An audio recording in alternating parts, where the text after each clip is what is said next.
तो अब हम लोग नया टॉपिक स्टार्ट करते हैं, सर्कल एंड लाइन, है ना। तो position of a line with respect to circle, position of a line with respect to circle. तो अब जरा इसको समझते हैं, वेरी इंपॉर्टेंट है, इसी में हम लोग टेंजेंट को पढ़ेंगे, है ना, और ये बहुत ही इंपॉर्टेंट है। तो जरा ध्यान से समझो अब इसको। जैसे सपोज कर लीजिए कि ये कोई सर्कल है, ठीक है। अब देखो लाइन क्या क्या हो सकती है पॉसिबिलिटी। एक तो लाइन ये हो सकती है जो कि बिल्कुल ऐसे जा रही है L1 इक्वल टू 0। एक लाइन हो सकती है कि जो सर्कल को टच करते हुए जा रही, that is L2 equal to 0। और तीसरी लाइन हो सकती है कि सपोज कर लीजिए this is L3 equal to 0, ठीक है ना। तो ये L1, L2, L3 ये तीन लाइन है with respect to a circle, और उस सर्किल की मान लो कि ये है उसका सेंटर, ठीक। इस सर्किल की इक्वेशन हमने मान ली है, that equation is x square plus y square plus 2gx plus 2fy plus c equal to 0। Standard form में मैंने लिख दिया। अब देखो कोई भी लाइन है वो सर्किल के L1 अगर होगी तो वो सर्किल के बाहर से निकल जा रही है, इस पे कोई फर्क नहीं पड़ रहा है।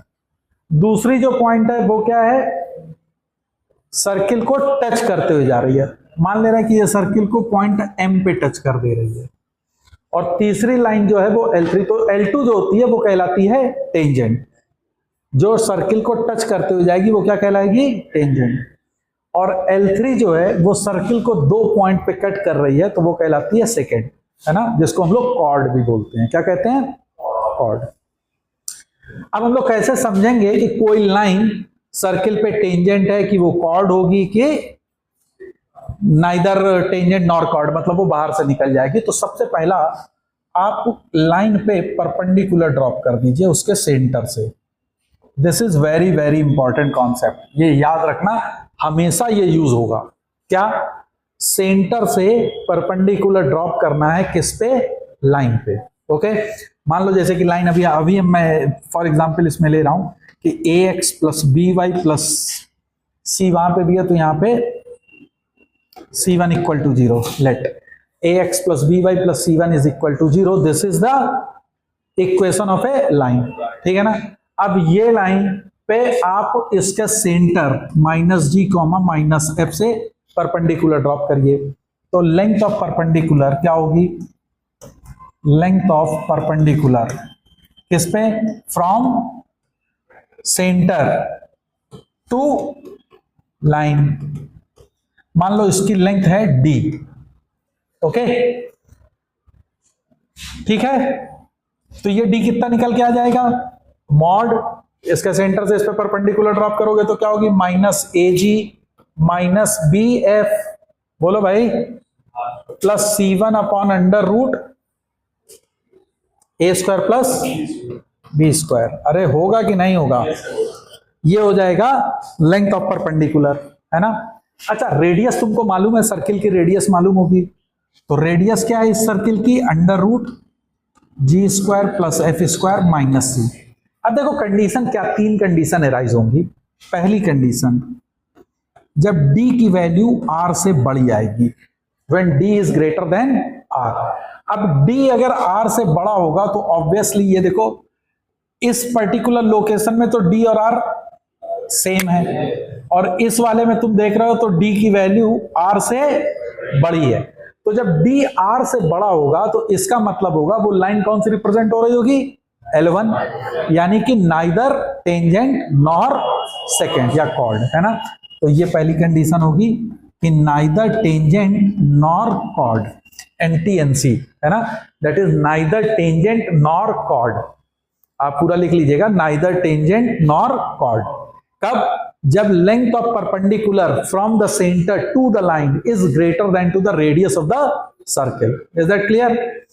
सेकेंड कंडीशन क्या हो सकती है कि जो लेंथ ऑफ परपेंडिकुलर है ये रेडियस के बराबर आ जाए, ओके, d की वैल्यू r के बराबर। तो इस केस में टेंजेंट हो जाएगी वो line, that line will be tangent. और ये बहुत इंपॉर्टेंट है, मोस्ट ऑफ द टाइम पे आपको ये यूज करना होगा कि length of perpendicular from the centre to the given line is equal to the radius of the circle, then the line will be tangent to the given circle. Okay, और third condition होगी तुम्हारी कि जब d की value r से छोटी होगी तो उस समय वो लाइन क्या हो जाएगी, कॉर्ड हो जाएगी।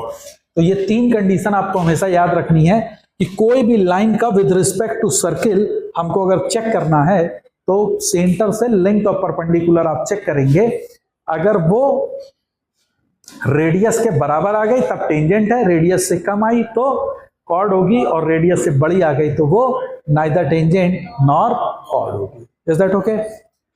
तो अब हम लोग एक स्टैंडर्ड फॉर्म में स्टैंडर्ड इक्वेशन पे टेंजेंट की इक्वेशन निकालते हैं कि क्या टेंजेंट की इक्वेशन होगी, और उसका पॉइंट ऑफ, जो ये पॉइंट M होता है ना जहां पे ये उसको टच कर रहे थे, इसको हम लोग कहते हैं पॉइंट ऑफ कांटेक्ट। तो पॉइंट ऑफ कांटेक्ट कैसे निकालेंगे? तो now come to the point. हम लोग मान लें कि सर्किल की इक्वेशन है x square plus y square is equal to a square. एक स्टैंडर्ड सर्किल हमने लिया और एक स्टैंडर्ड लाइन ली y is equal to mx plus c, और ये गिवन है कि this line y is equal to mx plus c is a tangent to the given circle, है ना? कौन सा गिवन सर्किल है?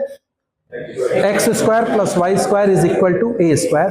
Then what is the condition for this c to be the tangent for the given circle? Okay, तो अब इस circle को अगर आप देखो तो इस सर्किल का सेंटर क्या है? Origin and radius is a। तो ये सर्किल है x square plus y square is equal to a square. मान लेते हैं कि y is equal to mx plus c, वो लाइन ये है, this is the line y is equal to mx plus c, और ये गिवन है कि दिस इज अ टेंजेंट, तो मान लेते हैं this is the point P which is the point of contact, है ना? तो अब इसके सेंटर से अगर हम इस पे परपेंडिकुलर ड्रॉप करेंगे तो ये 90 डिग्री एंगल बनाएगा। ऑब्वियसली टेंजेंट रेडियस से कितना एंगल बनाता है हमेशा? 90 degree. Is that clear? Okay, तो अब ये वाली लाइन पे अगर ये line, sorry this line is a tangent to the given circle, तो क्या कंडीशन होगी कि length of perpendicular will be equal to the radius of the circle, है ना? तो लाइन की इक्वेशन को अगर मैं लिखूं तो this is mx minus y plus c is equal to 0, और इस पे परपेंडिकुलर तुम किससे ड्रॉप करोगे? सर्कल के सेंटर से। तो what is the centre of this circle? 0,0। तो d की वैल्यू क्या आ जाएगी? That is length of perpendicular, mod of, value put कर दो तो c upon under root 1 plus m square. Yes और no? d is equal to c upon under root 1 plus m square, है ना? और व्हाट इज द रेडियस? तो this must be a, radius की value क्या होगी? a हो जाएगी। तो c की वैल्यू क्या आ जाएगी? Plus minus a under root 1 plus m square, और हम कह सकते हैं कि c square is equal to a square 1 plus m square. तो this is the required condition for the line y is equal to mx plus c to be the tangent of the circle x square plus y square is equal to a square। नहीं समझ में आया, है ना? क्या होती condition कि इसका जो कांस्टेंट है that constant is equal to a square into 1 plus m square, where m is the slope of the line. अब आएगा कि पॉइंट P के कोऑर्डिनेट कैसे निकालोगे? How to calculate the coordinate of the point P, that is point of contact. तो point of contact के लिए अब जरा देखो तो P है क्या? P is nothing but it is the foot of perpendicular from origin to the given line।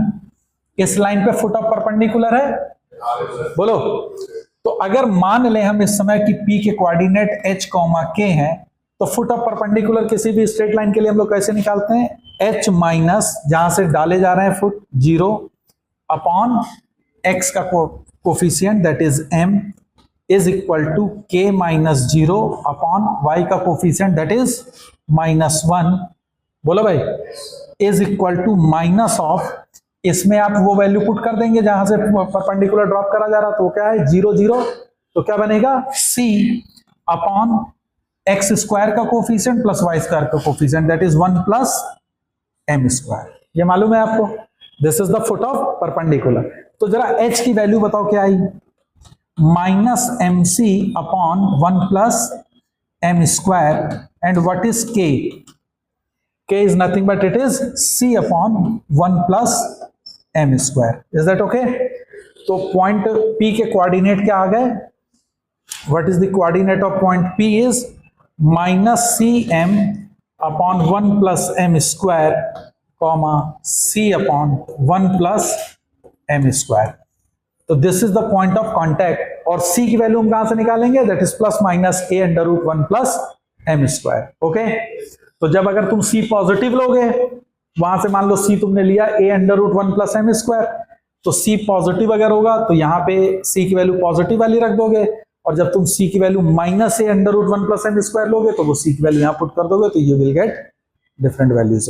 Is that clear? तो इस तरीके से तुमको अगर एक स्टैंडर्ड इक्वेशन है y बराबर mx प्लस c, और स्टैंडर्ड सर्किल की equation x square plus y square is equal to a square, तो you can easily find out कि what is the equation of the tangent and what is the point of contact. Is that clear? समझ में आई बात? नहीं समझ में आया? Okay, तो अब मान लो हर समय जरूरी तो नहीं कि सर्किल की इक्वेशन तुमको x square plus y square is equal to a square ही गिवन होगी. तो सपोज कर लो कि सर्किल की तुमको स्टैंडर्ड इक्वेशन दी गई है. अब सर्किल का स्टैंडर्ड फॉर्म तो ये होगा x minus h whole square plus y minus k whole square is equal to a square, और मान लिया हमने कि y बराबर mx प्लस c जो है this is tangent to the given circle. ये टेंजेंट है इस सर्किल पे. अब क्या कंडीशन होगी? तो ऐसी चीज को करने के लिए आप क्या करोगे? x माइनस एच और y माइनस के इसको स्टैंडर्ड फॉर्म बना लो. तो capital x square plus capital y square is equal to a square, where capital x is equal to x minus h and capital y is equal to y minus a. Okay, तो अब ये y बराबर M x plus सी को तुम इसके form में लिखोगे, है ना? तो ये y बराबर एम एक्स प्लस सी क्या हो जाएगा? y is equal to y plus k and small x is equal to x plus h. तो अब ये लाइन जो टेंजेंट होगी वो क्या बन जाएगी? ये कैपिटल Y है ना, बोलो. तो ये हो जाएगा क्या? Capital Y plus k is equal to m times capital X plus H plus C. Is that okay? तो दिस लाइन इज टेंजेंट. तो अब वही कंडीशन आ गई कि ये लाइन इस पे टेंजेंट है. पुराने वाला कंडीशन आ गया. Now apply the condition and get the solution. समझ में आई मेरी बात? बोलो. तो इस तरीके से आप फाइंड आउट कर सकते हो कि किसी भी लाइन में अगर स्टैंडर्ड फॉर्म में आपको बदलना है तो convert the equation into the standard form, that is y बराबर एम एक्स प्लस सी. दोनों में कैपिटल एक्स में कैपिटल वाई नहीं कन्वर्ट करना. ये नहीं कि इसको कैपिटल एक्स कैपिटल वाई में किया, इसको नहीं किया. बोथ को सेम फ्रेम ऑफ रेफरेंस पे लेके आके and then solve it. Is that clear? बोलो. समझ में आया कि नहीं आया? हाँ, ओके. तो अगर मान लो एक मैं छोटा सा क्वेश्चन ऐसे दे दूं कि x square plus y square is equal to 4. ये एक सर्कल है और इस पे कोई लाइन है y is equal to m x, y equal to 3x plus 2, 3x plus lambda. ये इस पे टेंजेंट है. तो फाइंड लेमडा. तो लेमडा की वैल्यू क्या होगी? What is lambda? अगर मान लो ये इक्वेशन तुमको दी गई है तो what is lambda? This line is tangent to the given circle, y is equal to 3x plus lambda. तो व्हाट इज लेमडा? तो c square is equal to a square. What is a square? 4, 1 plus m square 9, m square, m is 3, so m square is 9. तो 9 और 1 10 40. तो lambda square is equal to 40. So lambda comes out to be plus minus root 40. तो this is the value of lambda for which the given line will be the tangent to the given circle. नहीं समझ में आया? Clear है ना? अब point of contact अगर मैं कह दूं कि find point of contact, find the point of contact. तो पॉइंट ऑफ कांटेक्ट क्या थे? पॉइंट पी के कोऑर्डिनेट्स, है ना? पॉइंट के थे माइनस का cm upon 1 plus m square and c upon 1 plus m square. अब मान लेते हैं मैं कि c का मतलब यहाँ पे लेमडा से है. तो मान लेते हैं कि हम लोग यहाँ पे c की वैल्यू में √40 ले रहा हूं, तो फिर यहाँ पे क्या हो जाएगा, माइनस का √40 और m की वैल्यू कितनी है 3/10, और ये हो जाएगा c इज √40/10। तो this is the point of contact. नहीं समझ में आया, है ना? तो ये फार्मूला आप याद कर लीजिए। अगर ये फार्मूला नहीं याद है तो आप उसको डिराइव करके इजिली सॉल्व भी कर सकते हो, है ना? याद कर लो तो बहुत अच्छी बात है। तो ये तो हो गया कि अगर हमको कोई भी जनरल लाइन की इक्वेशन दी गई है तो हम लोग कैलकुलेट कर सकते हैं। अब मान लो कि वो लाइन टेंजेंट ना हो और वो कॉर्ड हो जाए, तो लेंथ ऑफ कॉर्ड को हम लोग कैसे फाइंड आउट करेंगे? तो लिखो, मान लो कि ये सर्कल है और ये कोई कॉर्ड है, दिस इज कॉर्ड।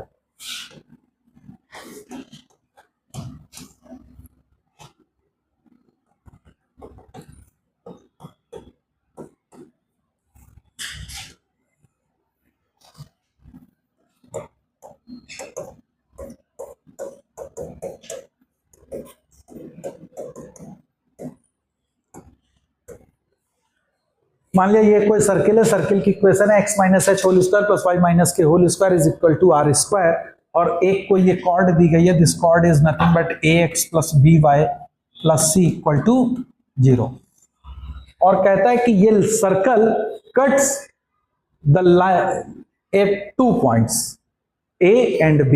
तो आपसे पूछ सकता है कि find the length of the intercept, find the length of the intercept कि हम कैसे निकालेंगे, दैट इज ए बी कितना इंटरसेप्ट वो लेंथ कट कर रहा है ना? तो अब देखिए लेंथ ऑफ इंटरसेप्ट के लिए आप क्या करोगे, सेंटर से इस गिवन लाइन पे परपेंडिकुलर की जो लेंथ होगी वो d है, ये हमको मालूम है, हम निकाल लेंगे। तो सर्किल का सेंटर क्या है, h, k, बोलो। तो h, k से इस पॉइंट पे अगर तुम परपेंडिकुलर ड्रॉप करोगे तो what is d? d is nothing but mod of, जल्दी बोलो, बोलो, ah प्लस बी के प्लस सी अपॉन √a² प्लस b² का mod, this is the d। ये हम आराम से निकाल लेंगे। कोई भी अगर आपको कॉर्ड की इक्वेशन दी जाएगी तो you can easily find out the length of the perpendicular from the centre to the given line, that is d। d आ गया। मान लो ये पॉइंट m है जो लेंथ ऑफ परपेंडिकुलर आप ड्रॉप कर रहे हो, तो am की लेंथ आप निकाल सकते हो with the help of the Pythagoras theorem, क्योंकि परपेंडिकुलर अगर होता है तो ये इक्वली बाइसेक्ट करेगा। तो what is am? What is am? With the help of Pythagoras, it is nothing but it is r square minus d square. ये आप कैलकुलेट कर लोगे। am is nothing but it is square root of r square minus d square. बोलो, अब r आपको मालूम है, that is the radius of the circle. d तुमने कैलकुलेट कर लिया, that is the length of perpendicular from the center to the given line. बोलो, तो इससे आपने क्या निकाल लिया, am. तो what is the length of the intercept on the chord AB, that is 2 times AM. तो length of intercept नहीं समझ में आया, length of intercept AB is nothing but it is 2 times AM, that is 2√r square minus d square. So this is the length of the intercept made by the circle on the given line.